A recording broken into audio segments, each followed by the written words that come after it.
నోవాకి అక్రమ సంబంధం వలన పుట్టిన బిడ్డ అని చెప్పి ఒక చిన్నపిల్లని చంపేస్తాడు దేవుడు.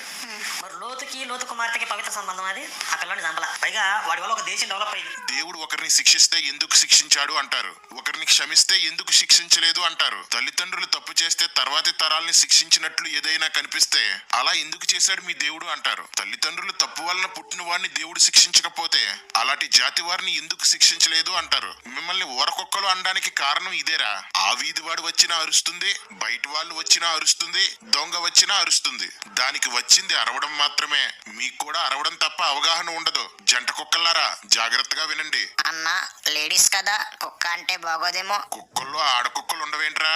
లోతు నివసించే కాలానికి ధర్మశాస్త్ర ఆజ్ఞలు రాలేదు కాబట్టి వారికి వరసల కోసం అంతగా తెలీదు. సుధుమ గుముర్ర పట్టణాలు నాశనం అవ్వడంతో ఇక మనుషులే లేరు అనుకుని వాళ్ళు అజ్ఞానంతో అమాయకత్వంతో తండ్రితో పిల్లల్ని కన్నారు. దావీదు విషయానికి వస్తే అప్పటికి ధర్మశాస్త్రం వచ్చింది. వ్యభిచారం తప్పని తెలుసు.